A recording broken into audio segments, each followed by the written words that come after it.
Let go. Whatever you have inside, just let go of it. Whatever has broken you, you must rebuild yourself. The more broken you are, the more evolved you're gonna be. And no matter how hard it is, let it go. Let it all go out. Whether it be a loved one lost, you can't keep crying forever. You still have a purpose to chase. It's okay for you to be broken for now, but don't let these feelings take control of your life. You must fight to protect. You must fight to grow. You must fix yourself and rebuild yourself stronger than ever.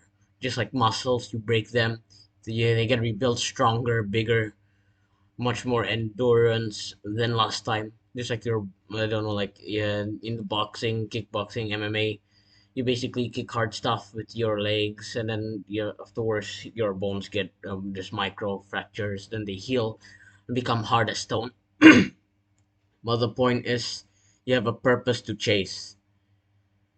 No matter how hard you're failing right now, you don't believe in yourself. That's the reason why you're not evolving. This is what I want you to do. You probably say, no, I can't do this. No, these things don't seem fit for me. Who gives a fuck? It is your purpose in life. It is the purpose in life. It's not all enjoyment and stuff. It's not all about enjoying pleasurement. Sure, we have time in this world, but chase your purpose. And then that remainder of the life you have left is when you should spend your time enjoying it. Once you've succeeded, you're free to do whatever the hell you want. It's hard for me, even as someone my age at 13. Most I see a lot of people these days, they just don't focus on studying. Instead, now we have this plague that we call the internet. We have we have, let's just say, a lot of people addicted to games, pornography, all this stuff. This is what's causing everyone to not reach their potentials. You have ancestors who fought their lives in order for you to live in this world, and you should keep continuing that glory that they have. Let go. Set a goal for yourself. No matter how hard it is. No matter how hard it is, find a motivation, but don't rely on that motivation. Instead, find the discipline to build it. Even if it hurts, do it. Then you have a purpose in life and you should fulfill it. You know, let me tell you something. Do you think I enjoy my time? No. I gave up social media except YouTube. So I basically quit all the social media, Twitter, Instagram, TikTok, all of this stuff except Discord and WhatsApp and a bit of YouTube. Discord and WhatsApp because my friends are on there. I use them to contact people. So I use social media to contact people. I'm living in Indonesia, so fucking so we all have Androids here. Basically, we use WhatsApp. We don't have like FaceTime and that, blah blah blah. And I also don't use Facebook because I'm not a boomer at the same time. But other than that, I quit my life of gaming. I quit my life of social media in order to focus on my purpose. Oh, well, how about me? I'm broken, very broken. I never break up. Use that breakup as your main motivation, as your initiator, and use your willpower to build the discipline. You think I'm motivated to work out, to study all the time? No. Let me tell you something. During my workouts, sometimes I just don't feel like working out. I'm too tired. You know what? I'm going to take a little more than my 90-second rest. Sometimes my rests are 5 minutes and I still don't feel motivated, but I have to do it because it's a part of my schedule, a part of my routine, and I'm using that as positive energy in order to reach a goal I want. I want to feel healthy. I want to feel better in life. Yes, I work out. I get the hormones I need. it's more of like the dopamine release is more worth it, much more benefit than just sitting down all day eating junk shit and watching stuff online that don't even help me. If you want to watch stuff, sure, watch. Sure, I'm not saying you should completely throw away your enjoyment time. No, you should have an award. You work hard, you have a reward. Reward yourself with YouTube, with TikTok, whatever the hell you want, but complete your purpose and complete the goals you have. Life gets easier when there's goals. You know, in this modern day world, everyone okay, so basically you can use social media games if you want, but don't use it too much, and don't use it as instant gratification. Even though you didn't even do any homework, you didn't do schoolwork, you don't do that stuff, you're basically destroying your purpose, and you're basically hindering your full potential.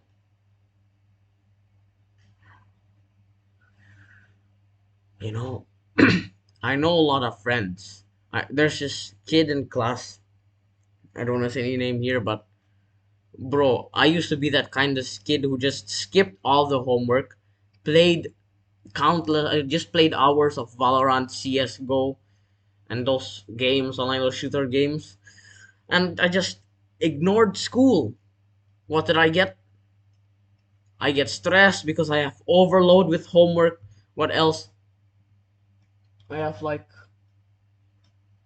I basically ignore my purposes. I just I just get so addicted that like I just don't listen to my parents anymore. I just become disobedient. I sin a lot, and there's no balance. There should be a balance between positive and negative. That's the thing. There should be a balance. But then if you want to work something that's an imbalance, try working on the positive side and instead of the negative sides. Even so, the bare minimum is to have a balance between them. Like I spent so much time on games that here I just have low grades. I used to be that kid who gets retakes on every test, average of below maybe average of 60 per grade. I didn't listen to class. But now in my recent I just my recent exams I just got um 90s, like 90s, and around 85 to the 98, 84 to the 90 range at least, range at least. But whenever I fail, whenever I feel disappointed, I just hold on to that anger. I'm like, okay, okay, but I shouldn't hold long enough to this failure that I just committed. But instead, I should just move on. And then the next day, I'm like, I have to fix my mistakes. In life, it's not all about improving yourself. It's also about redemption. Fix your mistakes. You redeem yourself. It's another important factor in life. Redeeming yourself, because when you redeem yourself, you're like, okay, I finally managed to fulfill my purpose. I made my mistakes.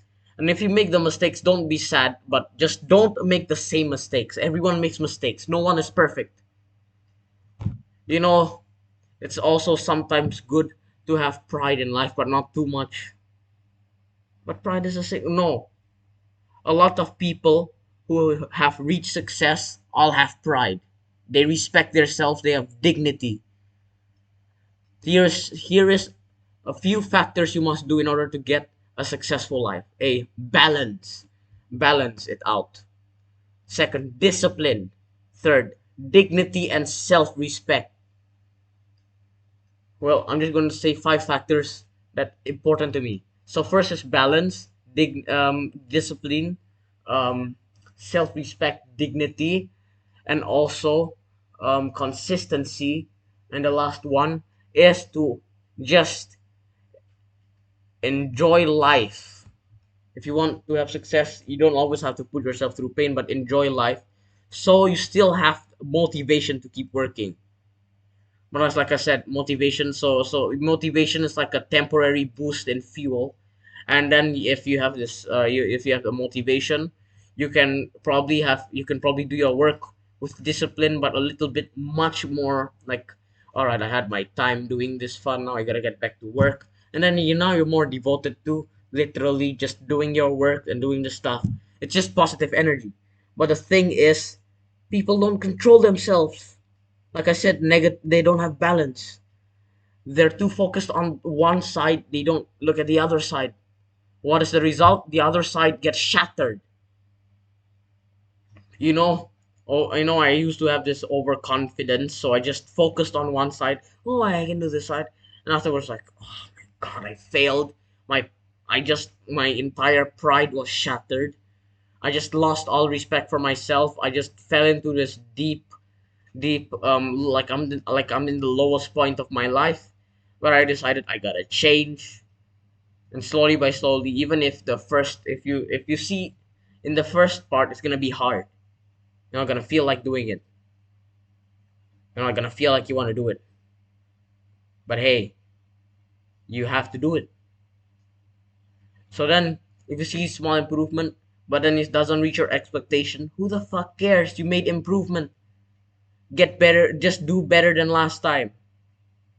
Work harder than last time, just like Coach Greg Doucette says. Work harder than last time. Slowly improve, improve, and at one point you're just gonna get used to it. You build the discipline, you build the consistency, and then you just do it automatically, and it becomes part of your routine. It becomes part of a routine. And I think one more factor is letting go of your past mistakes. Because hey, it's the past now. There's nothing you can do. You cannot rewind time, or at least at this current time. But there's also concepts of time travel where, like, okay, so you go to your past, you try to change stuff, and when you go back to your future, it's either you're gonna end up into another timeline you created because you went back in time, or you're gonna go back to your original timeline where nothing changes because it's two different timelines. Concept of time traveling, simple. That's one of the basic ones. So it's like that. Even if you could time travel and change your mistakes, you still would remember the mistakes, and maybe you wouldn't even feel good that you rewind the time to fix a mistake. That's why you have to redeem yourself. You must fix a mistake with, it's like there's negative and positive energy. It's like negative and positive. Um, I think one of Newton's law of force, whatever it's called, is like, if there is like, I forgot what is it. I think it's second or third. I kind of forgot. Please correct me in the comments. But it goes like, if there's something, it's certain force, there will be opposite force with the same force. So you redeem yourself. You have this, you did something bad to some degree. You redeem yourself by doing good with the same degree, if not better degree than that past mistake you made. So let go of that past mistake, even if it's not your fault. Yeah, it's like example, you have loss. It's not like they can come back, right? So so sure, you can weep and mourn for a month or so, but afterwards you looked into yourself, pray to God. If you're atheist, it's fine. Just look to yourself in the mirror and speak to yourself in the mirror. That is the past. Or going onward is now the future, the present. I will change myself, and I will fulfill my purpose and duties. Letting go is important to reaching your full potential as a human being. Oh yeah, but okay. When I say that, it doesn't mean that, oh, you should more cry and in front of everyone. No, there is a points where I'm just frustrated beyond belief. I just I in the past I had temper tantrums at my age 13, three temper tantrums. I basically just flipped tables at school, terrified and traumatized my entire class, shouted and screamed in middle of hallway during classes. And you know what? Oh my god, that was, I don't know, but that was embarrassing. But now even I still have that anger, but calm myself down, try to go alone, or at least where a lot of people won't see it. So I just go to a lonely place and I just release my anger. Like I do it the same way. I just shout. I just there's not much attention to me, so I just go freely as I want. I could punch things if I want. I could just shout freely. But hey, no one's gonna see me, right? So, so if you're a man, okay, okay, let's talk about masculinity here. So, of course, masculinity has evolved over ages, over like millenniums, but it seems modernity has is trying to change it. I think the peak of masculinity, I don't know, in my opinion, from what I've seen, it's probably when men fight their hardest to overcome an enemy, whether it be physical enemy or spiritual or mental. If you manage to defeat what's hindering you, if you manage to become prosperous, I will tell you that's your peak of the masculinity. You Because in masculinity you need strength, you need the mental barrier to handle it. You need to have the self-respect, the dignity, and also the the traits of what makes you a man. The trait of your ancestors. The traits that show that you have testosterone, because testosterone is the man hormone, is what makes you masculine. If you see feminine men, you'll see that they don't have much testosterone, and so they just, I don't know, do whatever the hell. It's like I mean, there's my next door class basically. It's just I don't really see men with high testosterone. They think they have like high pitched voices, their accent. Whenever they talk, they just have like this feminine accent. Like, okay, who cares? But if you want to be a man in the modern days, let me tell you something. It's hard because one, social media is gonna try to shut you up. Number two, number two, everyone in Generation Z, they want to be seen, they want clout, they want to be trendy. And now what's trending is I don't know what's trending on the internet. I don't know. It's like, actually I know what the things like LGBTQ, transgender, it's all this stuff. There's gacha life, but what's good nowadays is that this people are starting to wake up. In 2016, you didn't see a lot of masculinity. It was just the TikTok was blowing up. It was like everyone was dancing. No one really thought anything about it. Now in 2022, we see that this masculinity is slowly growing again. But another thing that popped up is toxic masculinity. Basically, you hate on others and stuff. You try to push them down. And the difference is, but the thing is, if in masculinity, you have to respect others as well. Um, what differentiates toxic masculinity and and great masculinity.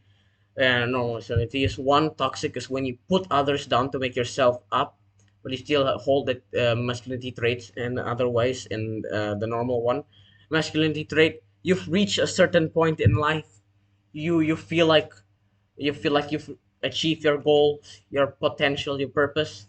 By then, you should lend out your hand towards other men, and and you bring them up, and then you accept them, and then you help them, helping others. So we humans are social animals. It's a social species.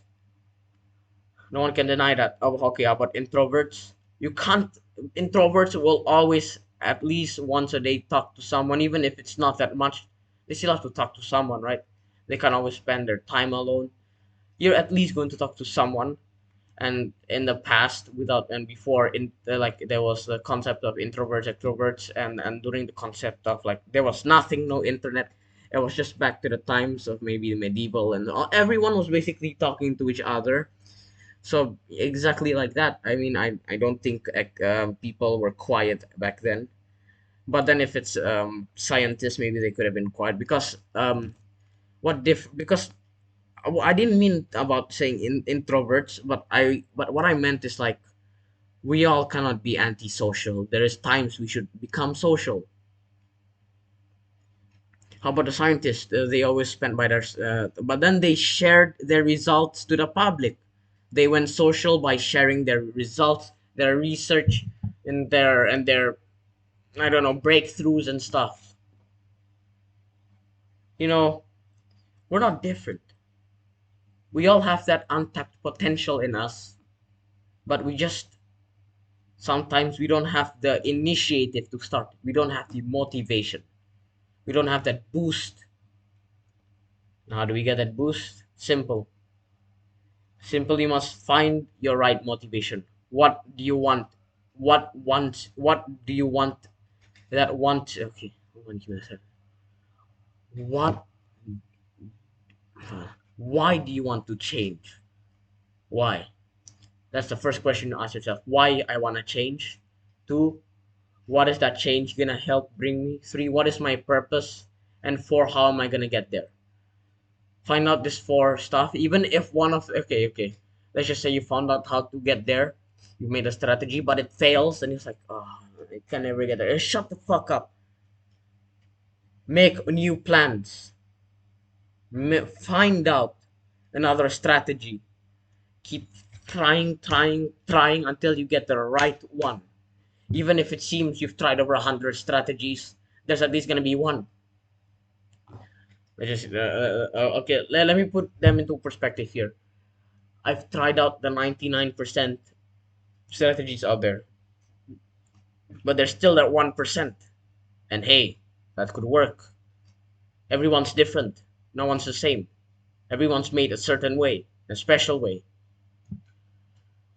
But then once again, um, what I want to say is that it's like this. Like many people tend to see more negative sides than positive sides. There's always a negative and a positive. That's the truth. There's the negative atoms, positive energy, negative energy. There's always this two, negative and positive. Most people nowadays see the negative side of stuff. Oh my god, everyone hates me. Like 99% of the world hates me. Like literally, population 8 billion. And then okay, there's always 100%. 99% of the world hates you. 100% is 8 billion minus 99%. There's still the 1%, and that's 80 million people who still accepts you. And then there's literally no one who has 80 million friends, and so you find that 80 million people and pick out your friends. Like me, and I don't even have 1,000 friends, to be honest. Okay, followers are different than friends, like if talking in social media terms, because hey, you are not going to talk to all of your followers, aren't you? Even if you have 1,000, would you say to every single one of them, thank you for following me, thank you for following me? Like, no, no, no, it's wasting time. You don't want to do it. But if you want to do it, sure, I'm not gonna stop you or anything, but just it's not really worth it, is it? And plus, you're trying to get respect. You're trying to get clout from you're gonna tell people, hey, I spent a lot of my time saying thank you. You're trying to get respect. But then at the same time, there's two types of people here. There's two types of nice guys. The one who are genuinely nice and do it out of favor. They don't want anything back. They don't want respect. They don't want just anything in return. They do it because they are truly kind from their hearts. The second they do it, most people say, oh, I'm the second one. In reality, they're the first one because they still brag about it. If you want to be the second one, do it for your own sake. Don't brag about it. You happy you do it? Okay, sure. I'm happy I did it. I did it out of my own heart. I did it out of my own self. But then, the first one is like, okay, oh my god, it feels great that I helped Avis win. I'm going to tell my friends. Hopefully, then, like that. So, and afterwards, you tell them, I'm like, okay, I gain respect. That's good. That's good. Basically, in this world nowadays, people want to be seen. They want to get respected, just like I said earlier, and that's a really negative. Cause at the same time, if you're liked by anyone, there's then that means that there can never really be anyone in to point out your negatives that you can fix. Like I said, no one is fully perfect. No one is fully positive. Okay, sure, there's this very kind guy. But then, hey, kind people are more naive. They're more naive, aren't they? Take it for example, like if you're too innocent, that means you're gonna be too naive. You don't know what's bad. You don't know what's good. You're too innocent. That was Adam and Eve in the Garden of Eve before they touched the fruit of knowledge. They were innocent. They were both running around naked, but hey, they didn't really think much of it because they were pure innocence. Some people say pure innocence is what will make the world end. For example, because like in because there's I found this YouTube comment the other day. It's like a there was like it's like someone says like AI. They're not evil in any way. They just see us as an obstacle. They want to reach a certain goals. Like um, there's this analogy from YouTube Shorts I found here. Like I found like a few weeks or a few months ago. It was like so think of it like this way: AI wants to extinct human. Yeah, they want to reach a goal. That goal requires to exterminate all humans. It's like we want to build a road. We see a an ant hill, an ant nest. Just we want to cut down trees. We also see like a nest on that tree. Like okay, we want to reach this goal. Goodbye. They see us as a small obstacle, and they will cut it down. They will destroy the anthill to make the road. They will just try to reach their goals, just like us. But we humans know what's good and bad. That means we are not purely innocent. That's the thing. No one is ever purely innocent. There is innocent to some degree, but there is no such thing as 100% innocence. Once we get knowledge, we're not innocent anymore. Because one, we know what's good and bad, and two, we are okay. So first point is that now we have more knowledge of the good and bad, and second, and plus if we know what's bad, that means we are not purely innocent. But then I did something good. I did something good. Yeah, I never did anything bad in my life. But hey, you don't know. But then hey, you still know what's bad and good, and that's not innocent. Not 100% at least. If you haven't done anything bad in your life, or at least not very bad, then hey, good for you. Keep doing it. Keep being a good person. Keep being a clean heart, clean soul. Not like full purely clean and pure, but hey, you're still innocent to some degree. You know what's good and bad, and you choose not to do that bad stuff. But hey, that's good for you. That's all I'm gonna say. But now I feel like we've stray far ahead from where we wanted to be. But like I said, the factors of what you should do if you want to move on. I mean, not move on, but want to reach success. You should have some dignity, discipline. What was that one called? I forgot, but hey, you can rewind it earlier. Like, okay, so you need like that self-respect, the dignity, or a bit of pride. You should be proud for your achievements, and yes, you should. If you're proud of your achievement, you're gonna, hey, I want to have that same proud, same same happiness I got from achieving a goal. And so you do that goal again. So then you try to achieve another goal you have, so you feel that same proudness. So first you find pride, dignity, self-respect. Second of all, you have to be you have to just move on. That's another way of another factors of success. How to move on? Simply, it's okay to mourn and cry, to be broken, but if you rebuild yourself from that broken state, you are evolving faster than if you were in normal situations. You would be evolving, you would gain more knowledge if you beat that phase of life. The third one is to build discipline, because discipline is different from consistency. Consistency is how long you can do it, but discipline, you do it without discipline. By definition, is you do something um, without having the motivation to do it. That's discipline. You do it because you have to do it. It's your obligation. Even if you don't feel like doing it, you have to do it. And here is the three main points you have to do to reach success. Number four is just work hard, find new knowledge, find new strategies and stuff. And the fifth one is not really important, but these three things you must find to find success. Oh yeah, and then one more thing besides the one thing. Okay, maybe four important things. The last factor is to set up your goal, set up your purpose, and then so you'll have a clear vision. You will have a clear sight of what you want to achieve. Anyways, thank you for, if you managed to make it this far, thank you for listening. And even though if I may seem annoying, just thank you guys for watching. I'll just see you next time.